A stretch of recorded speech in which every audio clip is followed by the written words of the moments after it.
Come on വരൂ, നമുക്കിന്നൊരു cute pen ഉണ്ടാക്കാം. എനിക്കൊരു റീഫിൽ കോളേജിൽ നിന്ന് കിട്ടി. അത് തന്ന ആളാണെങ്കിൽ എനിക്ക് ഏറ്റവും സ്പെഷ്യലായിട്ടുള്ള ഒരാളാണ്.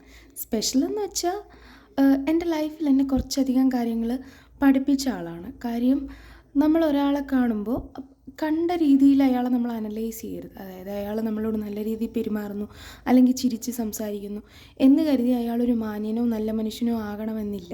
എന്നാൽ പുറമേ ഭയങ്കര ബഹളം വെച്ച് എല്ലാവരോടും സോഫ്റ്റായിട്ടല്ലാതെ ഭയങ്കര ഇറിറ്റേറ്റിംഗ് ആയിട്ട് സംസാരിക്കുന്ന ആൾ ചിലപ്പോൾ റൂഡാവണമെന്നുമില്ല, നല്ല ക്യാരക്ടറുള്ള ആളും ആയിരിക്കാം എന്ന് എന്നെ മനസ്സിലാക്കിപ്പിച്ച് തന്ന ഒരാളാണ് എനിക്ക് ഈ റീഫിൽ തന്നത്. അതുകൊണ്ട് തന്നെ ഈ ക്രാഫ്റ്റ് ചെയ്യുമ്പോൾ എനിക്ക് അത്രയും സ്പെഷ്യലാണ്. ഈ പറയുന്നതൊന്നും അയാൾ അറിയുന്നുണ്ടാവില്ല, ഞാൻ അയാളെയാണ് പറയുന്നത്. അപ്പോൾ നിങ്ങളുടെ ലൈഫിൽ അതല്ലെങ്കിൽ നിങ്ങളെ ഇതേപോലെ എന്തെങ്കിലും ഒരു കാര്യം പഠിപ്പിച്ച ആരെങ്കിലും ഉണ്ടോ എന്ന് കമൻറ്റിൽ അറിയിക്കാൻ മറക്കണ്ട. അപ്പോൾ വീഡിയോ നിങ്ങൾക്ക് ഇഷ്ടമാവുകയാണെങ്കിൽ ലൈക്ക് ചെയ്യണം, ചാനലും കൂടി ഒന്ന് സബ്സ്ക്രൈബ് ചെയ്ത് സപ്പോർട്ട് ചെയ്യണം. അപ്പോൾ സംസാരിച്ച് നമ്മുടെ പെന്ന് റെഡി ആയിട്ടുണ്ട്.